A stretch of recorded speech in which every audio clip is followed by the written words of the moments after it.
a choice right now, between fear and love. It's just a rock. Out of the dark night of ignorance and into the shining light of truth. Expanding reality. A population of citizens capable of critical thinking. We don't see things as they are, we see them as we are. There's a level of reality where everything dissolves into an ocean of energy.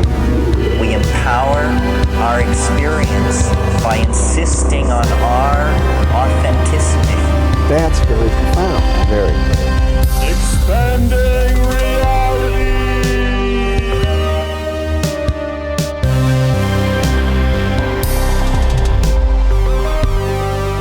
Trust. You're an incredible host on an awesome platform, and I'm just here to be me authentically and vibe. Fucking, then to that, let's start this thing. Amethyst, so cool to see you, brother. I love it. You're kicking us off here, man. Want to remind the audience up top here that all the ways to find this incredibly cool dude are going to be located down in the show description. Your amazing website here, digitalstewardship.world, as well as your socials, Instagram and the like, will be located down there. Amethyst, brother, your connection from Ryan Sprague, shout out up top. Love that motherfucker. We say we are each other's spirit animal, and we're not wrong. We just keep energized. Love that guy, man. So shout out Ryan Sprague up top. I'm also a representative of their Breathe with Cannabis, so check that down in the show description. Proud affiliate of that. Amazing folks. So Amethyst, my friend, all the ways again to find you located down below, but in your own words, man. Tell us a little bit more about you, brother. Oh, amazing. First, thanks so much for having me on, Brandon. What you do here is incredible. As I shared before we tapped in, I've been, I'd say, sampling your vast catalog. And I made an analogy before we started about how there's a really good Lebanese restaurant by me, and they've got like 30 different amazing salads, but you can't get them all at one time. But what they do have is a sampler plate where you can get 9. And that's what I was saying to Brandon, like, if somebody's just coming into the space of gaining awareness and clarity and knowing there's something more, they could just pick 9 different topics in this whole podcast series and basically get a complete crash course into what it means to be an aware being on Earth right now. So it's an honor to be here. And yeah, big ups to brother Ryan. The first time I spoke with you, you shared that about the spirit animals. And yeah, like getting to know you and getting to know him, I see that reflection for sure. For sure. A bit about me, like, yeah, Amethyst. I'm here basically to continue to become and be my best self, which requires unflinchingly look at those parts that are not in resonance with the best self. And that can be internal and external in personal relationships. And really where I'm at right now is I know my why, and my why is to co-create sanctuary here on Earth for all beings to become and be their best selves through education, empowerment, and embodiment. And my avenues for that are personal work, building community, and doing all this in the mental, physical, spiritual, and digital spaces. Look at it. Hashtag aligned as fuck, bro. This is so fucking cool. Absolutely outstanding. Okay, and also want to let you go ahead and gush about your music here, because you're a fellow musician who will be joining us for the next Frequency Theorist, guys. So by the time you're tuning into this, he'll have been on that thing. And congratulations, man. We welcome you open-armed, Frequency Theorist. So tell us about your music, man. What got you started? What keeps you going in that? Thank you, bro. Yeah, thank you for that invitation. I happily accept it. I love to be a part of incredible communities with great people doing things in high frequency, or let me just really say in big bandwidth, right? Because it's not necessarily about a high or a low frequency. It's about what you're able to hold with your bandwidth. And bandwidth music, is still musical because bands, right? Brilliant. Exactly. Love it. Exactly. As far as the music, yeah, I make conscious hip hop music, and I've been making music intentionally since I was about 15. My grandfather was a singer, but it was like in his spare time when he was young. And he used to sing. He grew up in East Chicago, and he used to sing when Capone had all the in Calumet City. Calumet City used to be like the Vegas. And he had all these speakeasies there. And so my grandpa would go there and sing when he was younger and get free drinks for him and his friends. So he would always sing when I was younger, and he had like a radio voice, you know? And But I saw things a lot differently than most people ever since I was young. And when I was around fifth, and let me think, it was sixth grade or seventh grade, I got my first punk rock tape, and it was Jawbreaker, Os Rotten, Naked Aggression, and The Pissed. And I don't know like if a anybody's compilation. Remember how they had those comp tapes? Yeah, it was somebody's homemade comp tape. It was my awesome. friend's Even older better. brother who made it. Yeah. So anybody who knows anything about like crusty punk music in the middle to late 90s will know some of those groups. And specifically, Aus Rotten was a very aware, politically minded group. And so I got asked to be a part of a punk band when I was 15, and we would play shows on the Lower East Side at ABC No Rio. And this is before Manhattan was gentrified like it is now. So that area was like Giuliani had come in and pushed everybody into that area and Hell's Kitchen and otherwise off of Manhattan. So it was a really eclectic space. It was a Puerto Rican neighborhood for the most part. And then you had they bought this people at ABC No Rio bought the building for $1 from the city. And then basically they would throw punk shows there. And so you'd have, gangster Puerto Ricans coming by, sometimes freestyling. You'd have crusty punks from all over the East Coast and beyond. And what I learned there really was like, first of all, I don't have to exist inside any system that I'm told I'm a part of. Secondly, that there's community if you know how to find it. And thirdly was DIY, do it yourself. Now, the lesson I learned on the back end was I got deep into drugs and drinking, and others I knew in the scene did, and not everybody made it out. And what I came to as I got older, or had more awareness, was, man, it was a lot of it for myself and my approach and some people I knew was about destroying the system, but we didn't have anything to build next. So it just became, if you're trying to destroy something, it's all connected. So you're really just self-destructing. So, but, that ethos is still in me and with me as far as the DIY building community, because we would go travel all over the East Coast. And I was like 16, we'd have places to stay. We put out a 7-inch record. And then over the years, at that time, I was listening to hip hop also, Wu-Tang, Gang Starr, and I was in that area of New York during that essentially golden era. It was right when Biggie was out, all the beefs were happening. So there was a lot. And now it's funny, full circle with all the P. Diddy stuff coming back up. But so that was always there. Yeah. But that was always there. And then what happened was somebody taught me how to count bars. And I what a bar was. And then I realized, I'm like, oh, I've been writing raps for the punk. And then I discovered freestyle. And that was it. As soon as I discovered what it was to freestyle, then it was like, oh, I'm going to do this the rest of my life. And so for a while, it wasn't necessarily I was always making somewhat conscious music, but not always. And I realized at a certain point, every song that I've ever put out is a prayer that lives on eternally here in this realm. You can just press play and hit it again. So I made a real conscious choice 2 years ago, actually 4 years ago. First of all, I stopped freestyling for a year. So I'm I can't freestyle the way that I used to with all the stuff all the word magic I was putting in it. So I retrained my entire system to move in a different direction. It took a while. And then last year, 2 years ago, I recorded 9 new tracks. And I've got new stuff I'm working on. And really, for me, it's another way to connect and build community. So cool. Dude, so interesting with this. Started playing music at 15 as well. Punk music also, more Pennywise, No Effects, Strung Out, that kind of stuff. And it's funny you say crusty punk, because I would watch the Crusty Demons of Dirt bike videos, which had all that badass music on it, man. And my friend was a dirt biker. He did it. He was sponsored and everything. It was a legit deal.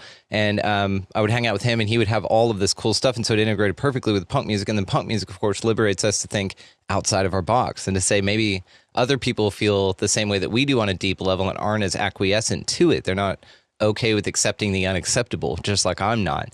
And here's a way that we can explore how to do that. And it's just fascinating the route that takes, because like you said, there's so much freedom in it that, yes, that it does empower you to experiment with a lot of different things here. And those are rabbit holes in themselves, and it takes navigation in itself.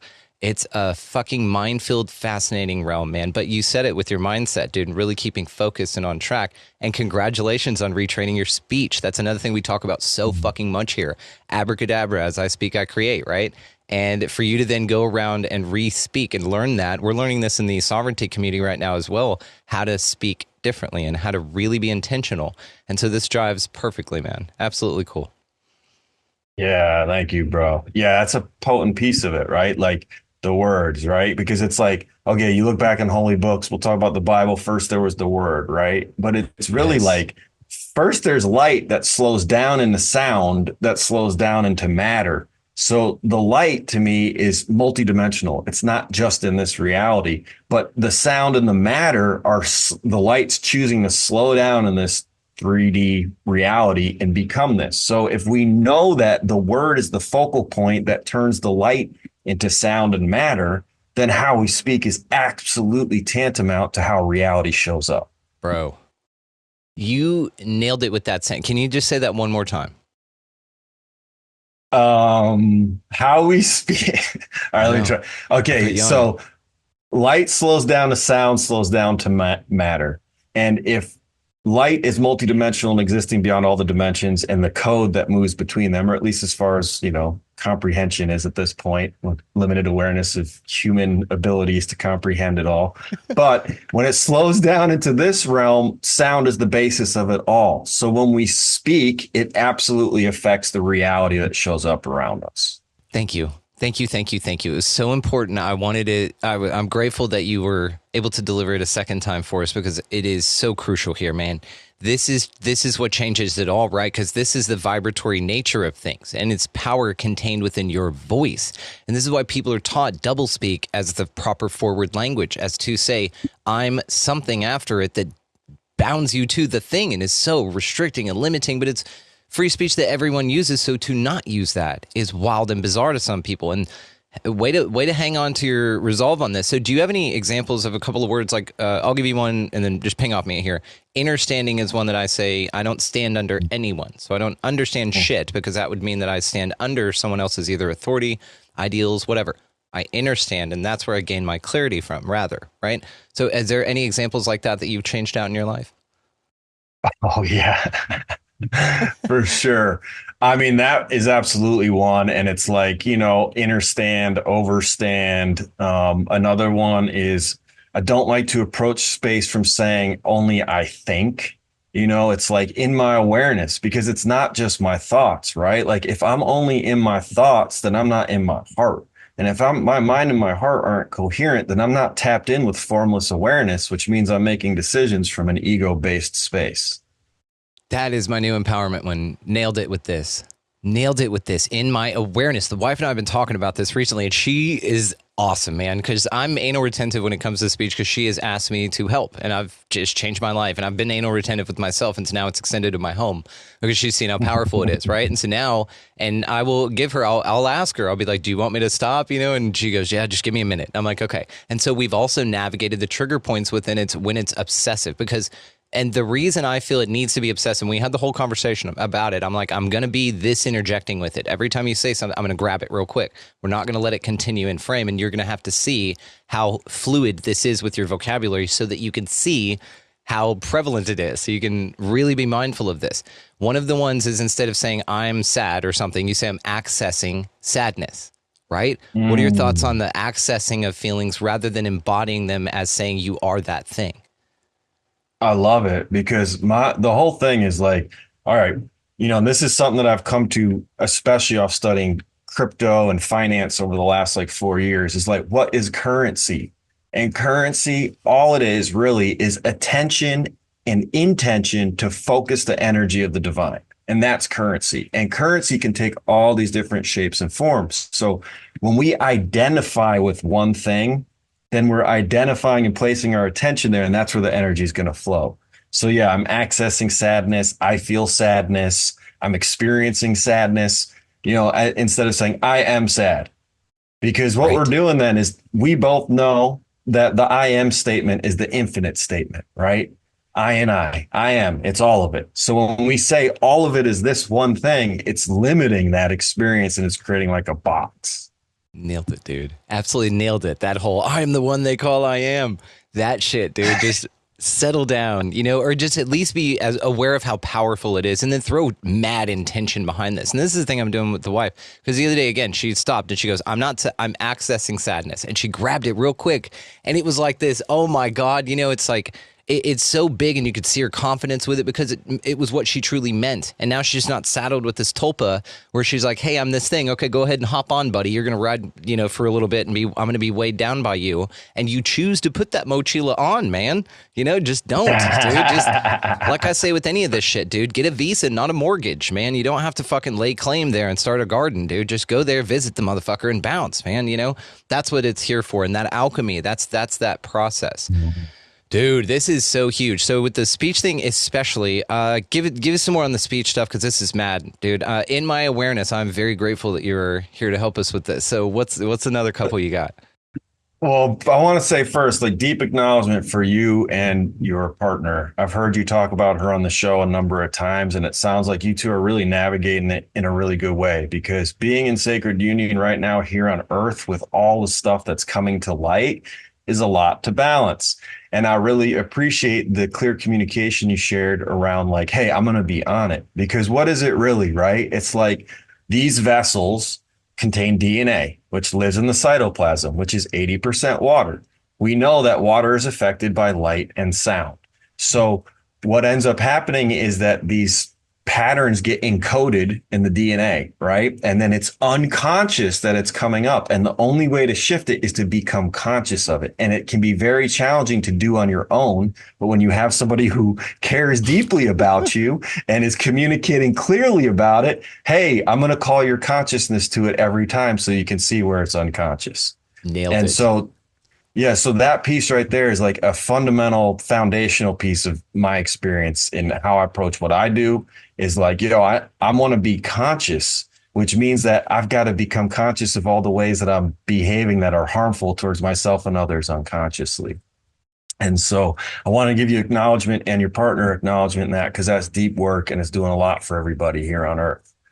Received, man. I'll pass it along for sure. I mean, she's very committed to it, and she's a remarkable woman, man. Honestly, a true goddess in this realm. She's got so much power, and she's unleashing it beautifully, and she's just changing gracefully. And that's something I look up to her so much with this. I watch her change and take things on. I'm just like, wow.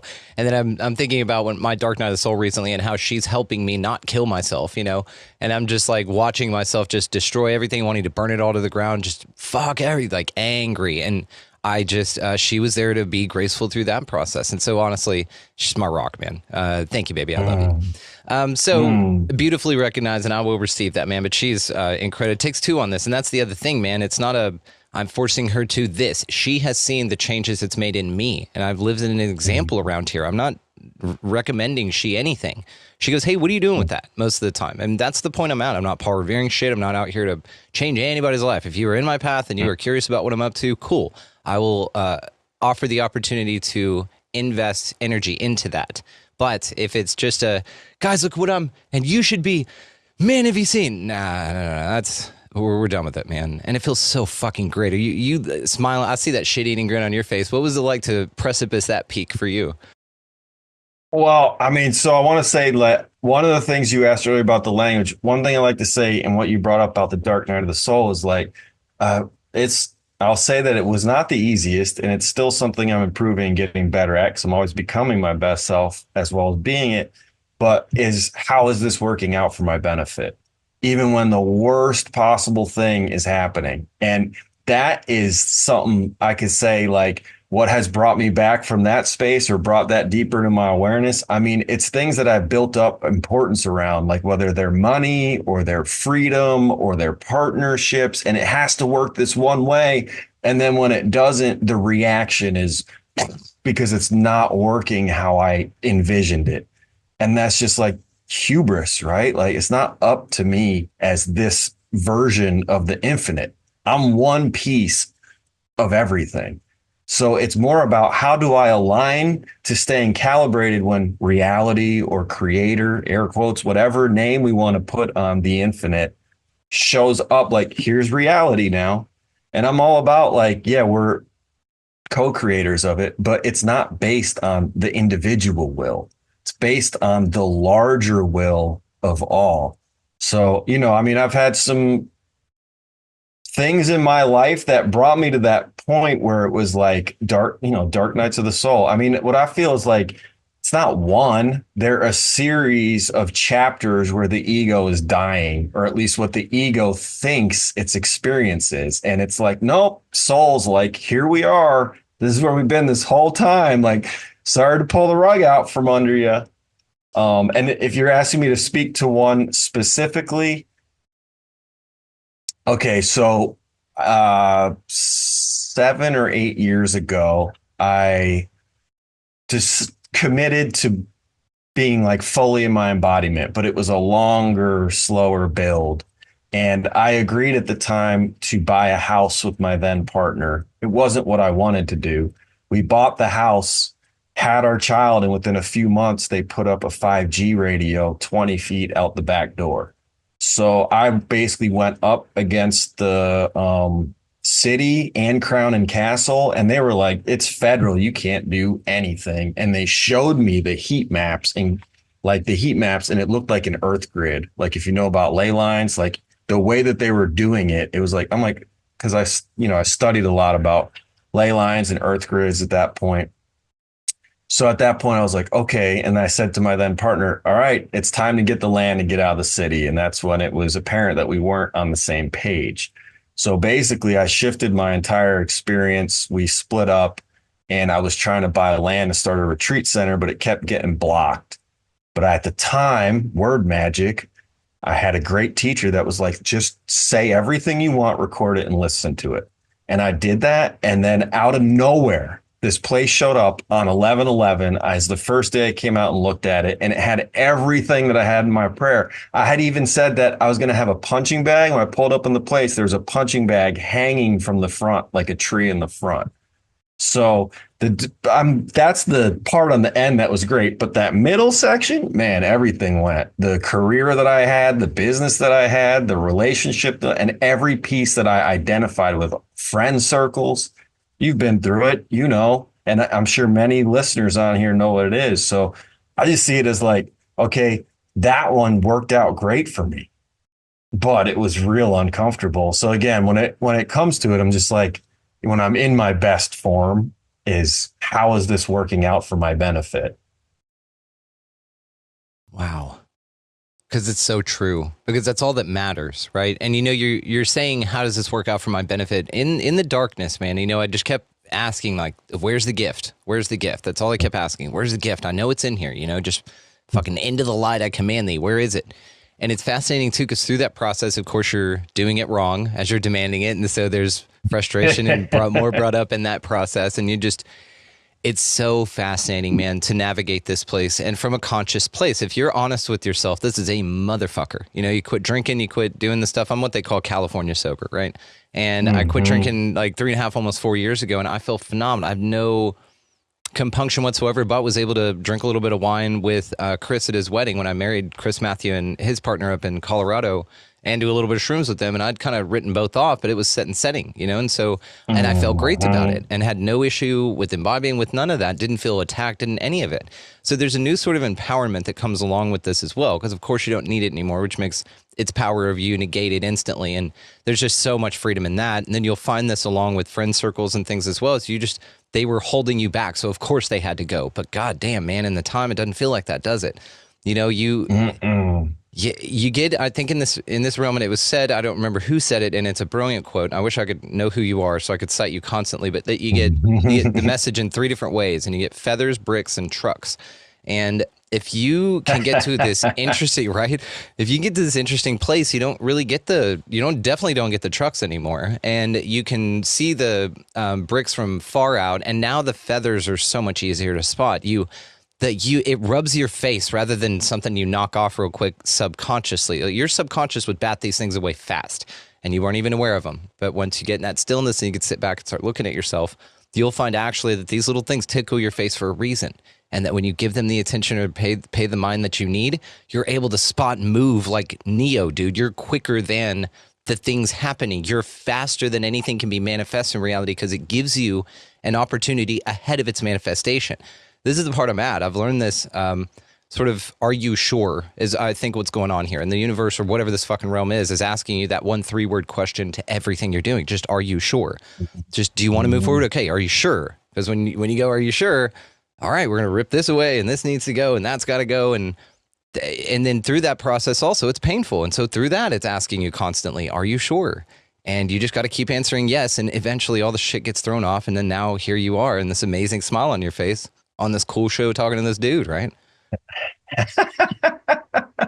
Pretty much, exactly. And also be ready to just accept that it's not working and cry and scream yell and do whatever is necessary to feel it. But again, what are we identifying with? Like we were talking about earlier, the best thing is to not identify with the emotion or the story with the emotion. Acknowledge that it's happening and you're feeling it and that it's impermanent. And yeah, what you shared about, are you sure? That's absolutely true. And what I'll say is, from living, breathing proof, it's hard sometimes to know if you're sure. It's hard sometimes to know if you're really ready and capable to step into what your mission is. Because what you said with that analogy, I love that, the quote, the feathers, bricks, or trucks. It's like, and you said it was like, it slows down or something, right? So like, if we think about it, like soul is connected to light, and to come into this realm and become real, it's got to slow down. So higher self already knows what's up. And it's just like, I really have gotten into, like, it's a video, because I used to play a lot of video games when I was younger. And there were, games on Nintendo back in the day where Dragon Warrior, you'd spend days in a dungeon leveling up, just repetitively doing the same thing over and over again. And then you'd go out and then you'd get the sword and you can take on the next level. But then at the next level, you got to go back down into the dungeon. And that's kind of how it feels, is like, it doesn't matter. Like, you're going to be, let me say this. In my experience, I found that with every level up, it requires plumbing the depths. Fucking A. To find where there's anything that's unsure about moving forward. Nailed it. And with that is like, okay, so when we can view it as it's a video game, it becomes much less personal. And some people might say that's dissociative, but for me, the ego's dissociative, because the ego's dissociating that it's part of the whole and it's thinking it's separate somehow. So I'd rather associate with the whole, and people say I'm dissociating, than actually be dissociated living in my samsara, whatever you want to call it. Dude, to be well adjusted to a sick society is no measure of good health. Wow. Exactly. Fucking fascinating, man. It's brilliant and so true. And plus, I mean, it makes so much sense, right? Because the opposite is true here. This is fucking bizarro world. This is backwardsville. And so you gotta take everything and then flip it on its head. All your vision is inverted anyway. And they told you this from the start. Sigil Lucifer absolutely mirrors the human vision and how you take it in. Cones and rods, folks. And with that, you have an opportunity to grab that thing and really see it as inverted as you're seeing it inverting in your mind, so you can see it verted for you. It's really interesting. And then your equilibrium, of course, is oriented to that, what would you call it? A bilateral, like that orientation, so that your feet are that way, but really all the vision is upside down. And so that's really a metaphor for that everything you're seeing right side up is not accurate. There's a hidden truth to it. There's a deeper level. And if you can get through that deeper level, that's where it's cultivating a mindset. And this is where I want to get to this. You wrote, we're going to talk about this anyway, but mindset, man. This is what's so important with this, because it's not about learning a couple of facts and being able to spit that off. That's what PhDs do. They don't think. That's what scientism creates, right? Is these little Borg minds that can just spit facts off. But talk to us about mindset and what it really takes to curate that. Well, I mean, you and I have been talking about a lot of the foundation and pillars of it. And the first thing, hands down, hands up to the sky, however you want to look at it or phrase it based on colloquial phrases and language, is awareness. Because there's conscious and unconscious. And right now, most of what's happening here on Earth with human awareness is unconscious. And it's been bred, beaten, and trained into the DNA for generations upon generations. There's a study that was done at Emory University where they traumatized these mice with electric shock therapy or something. And then they did it to the smell of black cherries. Generations later, all they had to do was introduce the smell of black cherries and the mice would go into a full-blown trauma response. So if the DNA is considered junk, 98% of it, and we've been told about humans that had other capabilities presently and other times on Earth when they lived longer, then what is the DNA but a quantum biologic supercomputer? So to me, the mindset really starts with knowing that the subconscious is the bridge to the superconscious, and that the subconscious is like 95% of our thoughts, most of which are from societal conditioning and your generational lineage. So what mindset to me really is first of all, the awareness that you're stepping into your bloodline to undo a bunch of bullshit. And it's not going to be easy because that's been ingrained. And we know things move in cycles and seasonally here, right? And if something's been cycling a certain way for a certain amount of time, it takes momentum to move it in a different direction. So I like to say you're either looping, upcycling, or downcycling. And you're going to see the same type of experience again and again as you get into this deep inner work and personal development. But the thing is to notice with awareness, is it more, the same, or less than the previous time? And if it's more, then you're downcycling. If it's the same, you're looping. And if it's less, you're upcycling. So I'll just say pause here because I know that I said a bunch of things, but I want to say like the foundational piece for me is awareness and it's awareness of the whole picture, not just awareness of what Amethyst's experience is here right now. Beautiful, dude. Fucking beautiful. Yes. It's all of this, man. It's so foundational and important but it makes so much sense, and this is where it lends itself to the idea of simple, not easy, right? Is because to overcome this is literally what you're going to have to do. You're going to have to, how I've pictured it was bare hand strangling out old versions of myself who were not in line anymore. I was done with the pacifist phase of trying to talk to them, trying to be nice and trying to crystal will them out of, their funk and all that stuff and being very sweet. And I just put too much time aside for it. And now I got to the point where, there's a strong resolve that I have, a personal motto. It's on t-shirts and I love it. Do no harm, but take no shit. That but take no shit bit. We get past the guy that does no harm. I mean, that dude's got a lot of fucking solutions and opportunity. And for you to want to meet the guy that takes no shit, that's a big leap, and I don't recommend it because that's a whole different person. That's a tag out on my part. The guy that you had before is not there anymore. And that guy, though, knows when it's his time and when it's not. So the appropriation and integration of those things, again, your do no harm, but take no shit. This pacifist element that is found prolific in the spiritual community, unfortunately, I have heard Mark Passio talked about that it was an infiltration from the spiritual Satanist community, actually, to the spiritual community, to disempower them with the concept of what's called manifestation. And what it allowed was for a bifurcation of energies, meaning that there were way too many female-driven energies in that. Some passive, non-active energies is what it was, and it pacified the male or the go-get-him kind of attitude. In my mind, it was like a Bolshevik revolution or like a Q movement for the spiritual community. It was something that said, look, just sit back, take it easy, because more action means further away from you. So you can't do anything. Otherwise, you're never going to get anything. Abandon all of your materials because you can't do anything good with those anyway, even though they do a fuckload of real good here visibly if the intent is right. So again, it seems like mindset, even within these spiritual communities, guys, they recognize where it's leading you and be with your North Star and see if it's for you. Again, you don't have to take everything with everything. You take a little bit here, okay, cool, and then move on. Think of this place like a sampler. Man, I love that. You take a little here, a little there. You don't have to try the whole thing or commit to a meal, But what do you think about that, man? That even within that, there's so many disempowering narratives that really what this is about is just you knowing your North Star. Yeah, absolutely. And so mindset, that's a term, right? But it's like mind, heart, coherence. And what you're sharing, I feel is absolutely accurate. I think you did an episode, The New Age is the New Cage. Yeah, Tony Sayers. Yeah. So,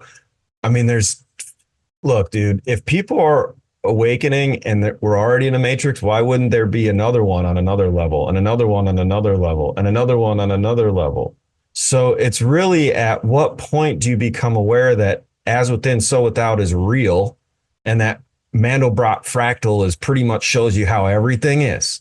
So if there's one here on Earth where they've inverted religions in an attempt to place human attention and intention to inverted principles that aren't fully, they're there, but they're hidden amongst a bunch of crap. I mean, any religion that's at war with another, I mean, that's not accurate to the aspect of oneness, right? So when it comes to these teachings, so yeah, have I used the word manifest a lot throughout my life? Do I look at like I manifest anything now? No.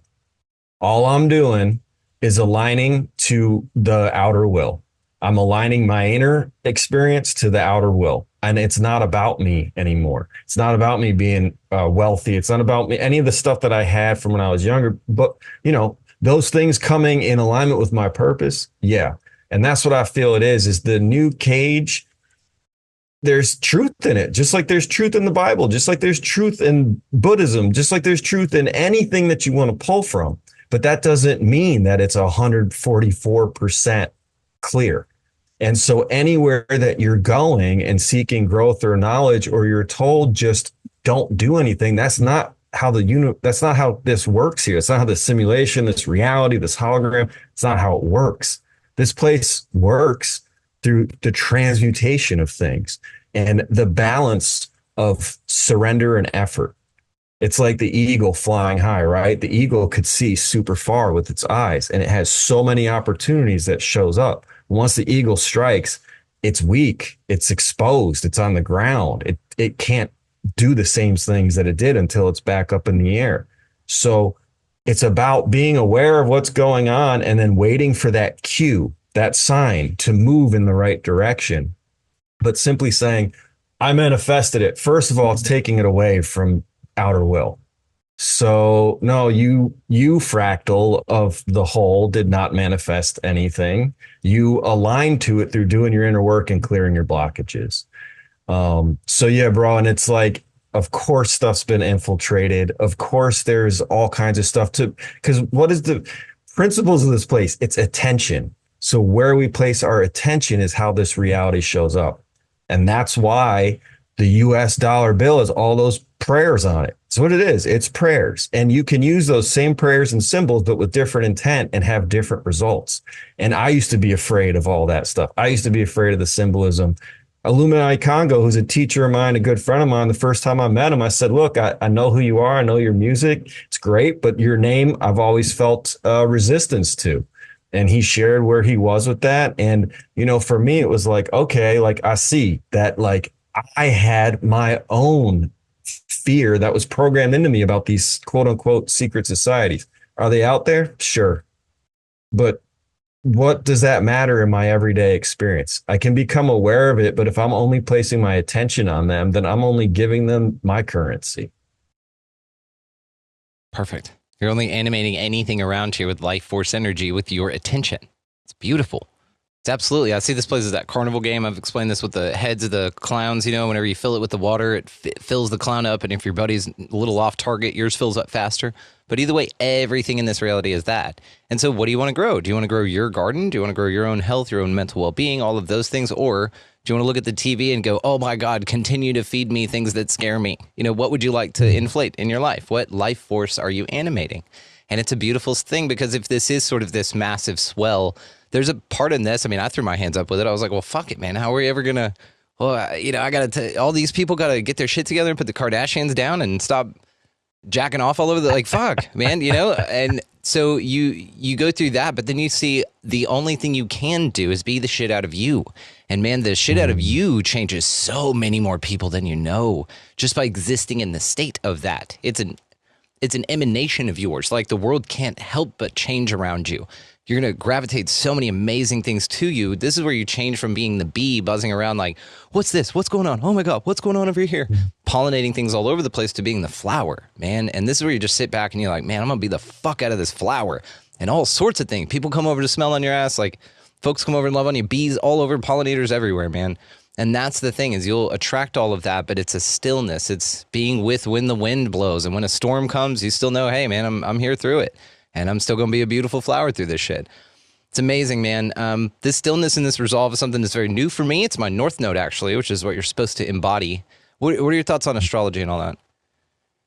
I love it. And my mind does not work in the way to grasp it fully like others do. So I can look at charts, I can look at research in other areas. So what I'm more experience it in my reality. I'm like, something's going on. And then somebody confirms it like, oh yeah, Pluto moved from Scorpio into Aquarius. It's another 20-year cycle. I'm like, that makes a lot of sense. Nailed it. Yes, it's important. And so there are a lot of things like that. And we have a wonderful community. My wife's doing this as well with astrology. We'd love to help you out with. But for our community here, man, there is something that I know very little about. I've heard not many good things about it. It's one of these things like the Illuminati name that I am a little bit triggered when I hear it brought up, but it's only due to ignorance.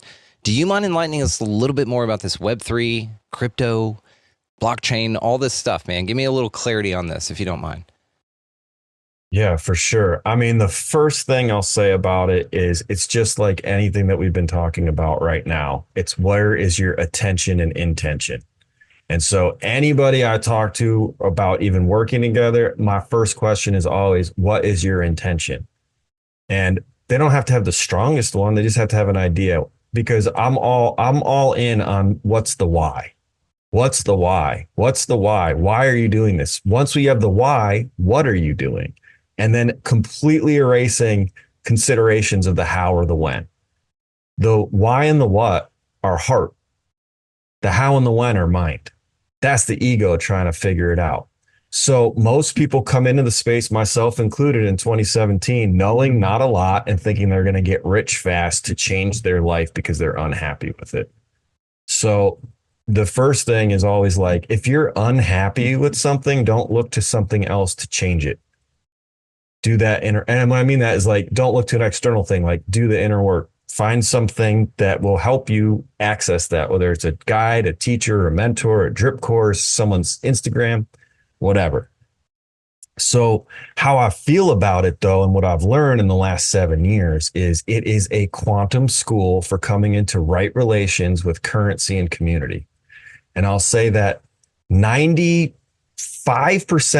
of the cool people that are in this way of life doing awesome stuff that I meet are also involved in crypto, and more than just investing. They're building things, they're in communities. So what I see it is, it's an emerging space of human consciousness, and we're already using it. We're communicating through digital spaces, and this is technically Web 2, Zoom, because it's through a centralized thing, right? So then there's Huddle, which is decentralized. So really the difference between Web 2 and Web 3 is Web 2 is it's all centralized and owned by somebody else. So there's no sovereignty. They take all your information, they do whatever they want with it. And just like the administrative paperwork side here in the 2D for freedom and sovereignty, if you're not laying claim to your avatars, then who has those avatars? Who has control over those avatars, and who is tapped into the currency of those avatars? So talk about disempowerment. So it's amazing to be able to use tools like Facebook and Instagram and all these centralized things to expand the reach. But when we start to learn what it really means to actually hold all the currency, hold all the information, and, I get paid to drive my car because I have a thing that plugs in and earns crypto. I get paid to carry a phone around. I get paid to run a hotspot. So if we're already doing these things and other people are making money off it, why aren't we? So I see it really as like, it's about coming into right relations with currency and learning what it means to steward it. Because most of us in this timeline have been taught that you put your money in a bank or you get a financial guy and you don't think about it. But what else are you not thinking about? You're not thinking about, while that FDIC insures you, the FDIC only has enough to cover like under 3% of the accounts in the US. So when, not if, but when there is a bank run, because there will be one again at some point, you won't be able to get your money out. We saw in Canada with when they did the trucker thing, and they said that they were blocking people's PayPals and their crypto. No, they were blocking people who had their crypto on centralized sites, but they were not blocking the individual anonymous wallets supporting the other individual anonymous wallets. And so really what I'll say is like, it represents a space where we can step into right relations with our currency, learn what it means to steward it in ways that are super fast, and also build community. How I look at it is, I've been here for 4 years trying to do this physical community of Rainbow Bridge, and I've got 6 figures in, I own nothing, and we built a lot of cool stuff, and we've got great community. But what I see is when I'm doing things on the digital side, it happens much faster. Like I met our good brother Ryan through a mentorship that I did through a group that he had. And I went and met him in real life 2 weeks ago at a retreat. And it was just like, oh, we're brothers. We know each other. Like we're doing this thing. And so the way that I see it is like, the more that we're in embodiment in the mental, physical, spiritual, and digital as aware, awake beings doing our inner work, the quicker this timeline shifts. And I'm not saying it's going to be all roses and rainbows, but what I'm really looking at is we have an opportunity to essentially build sovereign digital communities, nation states that are existing parallel to whatever centralized structure is fallen, but is still trying to perpetuate itself. So the space is filled with a lot of possibility and opportunity. And the biggest thing for me is most people come into crypto to try and make money, but if they're going to work with me or be in the communities that I'm in or other people that I work with, I'm a part of, it's mindset. We start with mindset because this space will expose you. It will expose where you have fears about money, worthiness, and where you're acting completely out of fear. Because I'll have one last thing, and it's a completely spiritual space. The charts move according to the moons. The charts actually manifest or show up according to the Fibonacci sequence. So just like everything on earth, the charts show up according to the mathematical equation, the Fibonacci sequence to a T. And the last thing I'll say is the charts, people think they represent money. They do not represent money. They represent human attention and emotion. And you could look at any chart, it doesn't matter if it's crypto, stock, and you can see where is the general feeling of people on earth. And emotions associated with green candles tend to be greed, euphoria, and recklessness. And then emotions to the red candles are distraught, depression, fear. So really it's about like, okay, how do I recalibrate that if the majority of people on earth are getting caught up in the hype and feeling good and greedy? Am I able to stay calm and centered and know that that's going to end due to mean reversion where everything comes back to center? And if that's the case, then I can also be that same way when everything's red. So yeah, it's a lot. I'll pause there, but I basically see it as an amazing training ground. Outstanding. What a wonderful explanation. I've never heard it explained that well, ever. Because it connects to me on the level at which I am connecting with things, man. It's perfect, dude. I'm very interested in this. And in fact, you've got an offer, right, for folks to come work with you and do some stuff? Yeah, for sure. We're doing a lot. So right now you could go to digitalstewardship.world and there's an ebook that I wrote called Digital Stewardship and a 2-part masterclass and a workbook. And my goal with that is basically to give everybody what they need: fundamentals mindset and fundamentals crypto. And then from that space, we're building, this isn't done yet, but I'll share it here. We're building a school community, and it's me and my partner Unity Codes, who's an amazing being, very aligned in all the ways that I'm speaking and knows a lot more than me about crypto. And the way I view myself is like a bridge, like I've got a real generalized sense of knowledge across a lot of spaces, and I can keep up with most people, even if they're expert level. But I can also help you get good, and I can point you who's going to help you get better. So that's the goal of the school, is basically to create a drip course that is the foundations of and the fundamentals of mindset and crypto, and get people trained up, and then move them into another community that's really meant to build as family community long term. This kind of concept I'm talking about of like, sovereign digital collectives, or DAOs. There's terms they're called, some of them, but yeah, creating new organizations. It's beautiful. And it goes so well with what I'm doing here with the sovereignty stuff. I've got one thing checked off. I did my e-verify. I'm moving forward with my steps, dude. Very grateful about my timeline. Everything's moving. And so it's interesting to have this mindset introduced as well, because it's a similar unsubscription, right? The centralized system is not something I'm interested in. In the class that I'm in, absolutely, it's a trust class as well. And we're learning as well eventually how to set up PMAs and work trust through, your PMA, your private membership associations, where, yeah, you're out of all of it, man. And it's those kind of things where I see crypto really being a beautiful comfort in that space as well, because it's the same thing. You're working with someone directly. When I sold a truck to my neighbor, we did the whole, I signed a thing, I hand wrote a bill of sale, he signed it, I signed it, we took a picture with it, done. See you later, man, cash, see ya.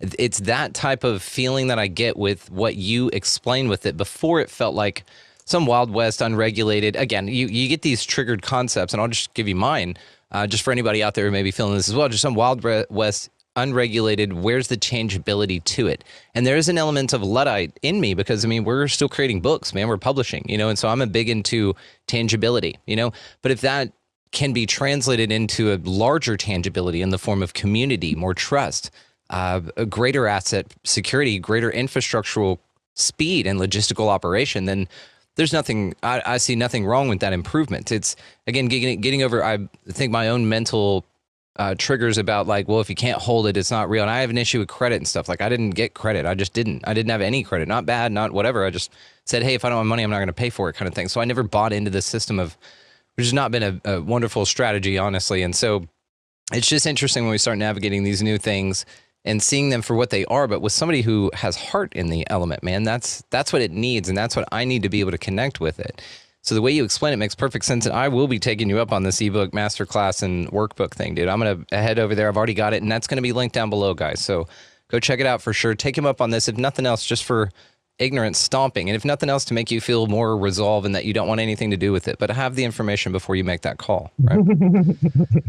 Yeah. Thank you, bro. Can I respond? Because you said some things in there that I want to touch on. Okay, cool. So first, thank you for the space to share the offer and your interest in it. Yeah, bro, we're dialed in. We're locked in. So cool. Oh, yeah. Yeah. And okay, so first you were talking about the trust stuff. Okay. And I want to say, like, man, it's so mirrored. And this is one of the things I teach a lot of people I work with is, like, think about the wallet as a digital avatar. And think about that there's a public side and a private side, just like here in the administrative side, but in the digital space, there's a public side where people can onboard through centralized exchanges, but it requires KYC. So you got to give them all your information, all your identifying information. That's the public side. The private side is a wallet essentially is a trust. Okay. Because somebody started the wallet, somebody manages the wallet, and the wallet is meant to benefit somebody. Those are the three positions in trust: grantor, trustee, and beneficiary. So you can look at these, and you can get a foreign trust by going through the right processes, getting the right paperwork, but it's a lot of work. Okay. And there's another way, right, for the 98 number. But with these, all that's required is an internet connection, a line that is not attached to your personal information, and a wallet, and a VPN. And let's say you were traveling and you opened up the wallet in New Zealand. Well, and that wallet isn't tied to your identifying information. It's similar to a trust then. It's an offshore trust that's based outside of the jurisdiction. And as long as that computer connects to that space from that, you can think of it as a trust. And it can get even deeper where you can use multi-sig wallets. And that's where you can have multiple people on it. So I like to bring the trust aspect in, because what we do on the administrative side requires a lot of know-how, a lot of paperwork, and there's a lot of organizations that you got to get familiar with that you're not running afoul of.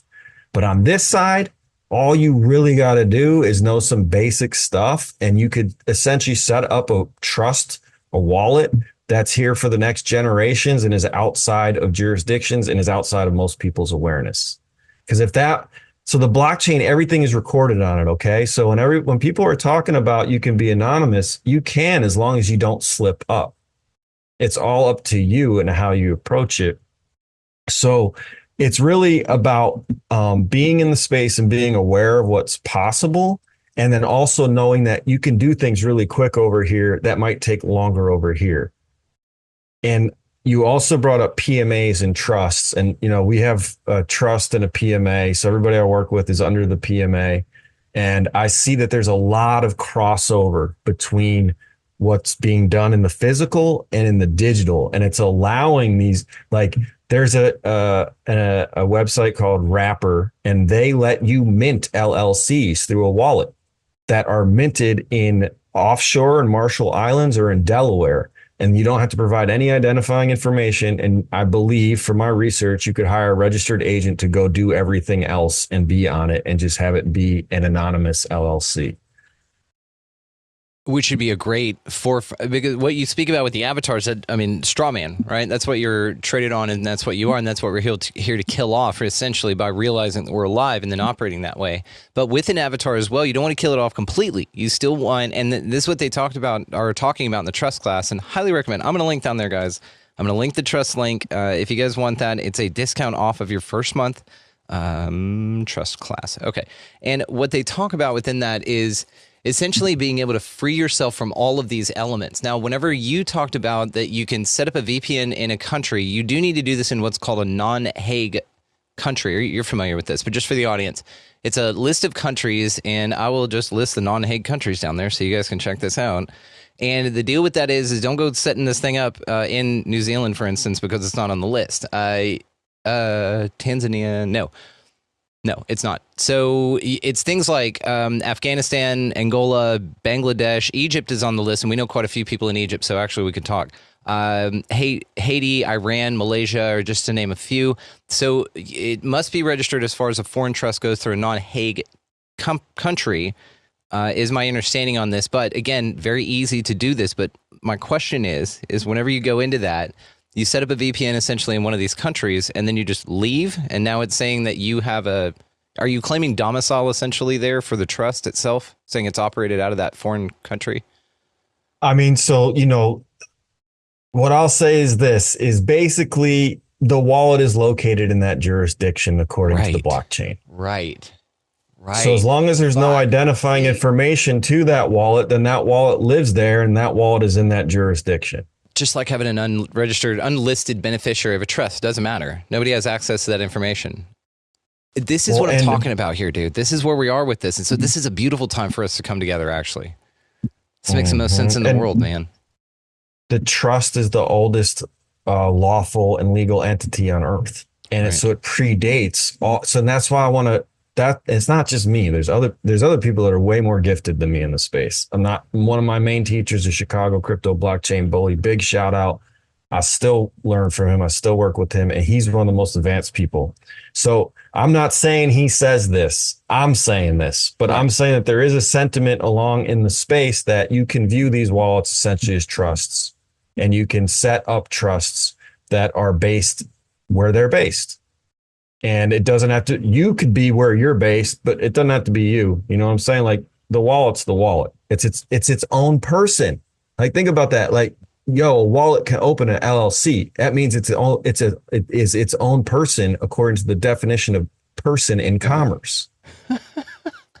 Which is out people, by the way, folks. It means entity, a corporation. Dude, that is fucking brilliant, because now you are animating an avatar, which is simply what your assumed name certificate offers you as well. That's where you're operating in commerce under a assumed name that you've registered. You've gotten your assumed name certificate, and you can use that as identification as well, which learned all this stuff, man. I'm telling you, this is so quick.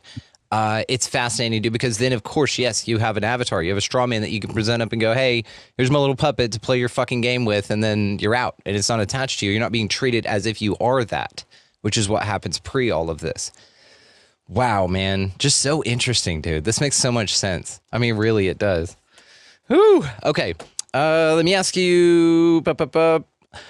Let me ask you one more question here, and then we're going to take a quick break and go into our afterthought, which is for our value exchange audience, man, where we are going to go into a couple really deep, amazing things here. I've got a couple of really cool things we're gonna talk about. You're gonna enjoy. But before we let you go, man, if you don't mind, I'm gonna remind the audience here that all the things that we just spoke about, as well as all the ways to find you, your awesome offer, your masterclass workbook, and all of that are going to be linked down below. Make sure you guys take him up on that. Again, if nothing else, just for understanding. Head on over to his Instagram. Tell him what a great job he did today, because this is just so much clarity. And I will. What's beautiful also is about something that you said here was that you don't have all the answers, but you have such a wide variety of topics that you come across that you're able to speak with anyone on a level, figure out where they are with it, and then show the right people to go to, right? And that's all this show is, man. It's brilliant that you said this. This is not called This Is What Aliens Are. And that's something somebody said one time, why do you feel this way about whatever? I was like, I'm just asking questions, man. It's called expanding reality, dude, right? So within that within that framework, we know the folks to send folks to. Now, within that framework as well, I've had the opportunity, and mostly the name is for me, man. My reality has been what's been most expanded here. And you, sir, have come here today and really been a beautiful representation for something I had a lot of trigger over, but I knew that the triggers would lead me to empowerment once on the other side of them. So no matter what the folks you lead us to know that you feel that you don't at this point, you're the one that led us there. So you're my door into this thing. And I can't thank you enough, man, for the understanding you've given us to here today, just with everything you're talking about, man. So empowering, so fucking aligned. I love it. And Ryan Sprague, shout out, dude. Thank you. So yeah. One more question before we get to our afterthought here, brother. We just like to hear it from you, man. Why the fuck do you get out of bed every morning, dude? Why do you keep doing this?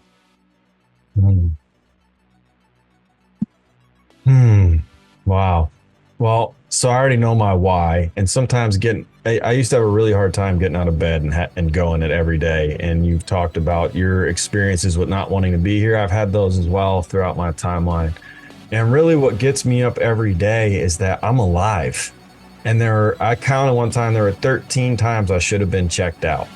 And from being electrocuted, almost being kidnapped, there's a whole bunch of stuff there. And I said, you know what, man, if I'm still here after 13 of these things, I'm here for something. And I'm alive, and it's a gift every day. So even if I feel like shit and I don't want to get up and I got anxiety and I'm getting hit with those bricks and then those trucks, I got Babylon doing things, trying to get all up in my mix. It's like, yo, the whole thing is like, this Earth School is about leveling up. So every day I get a new opportunity to level up, no matter how I feel about it. I think that's what keeps me getting up, is that every day I get an opportunity to do better than I did before.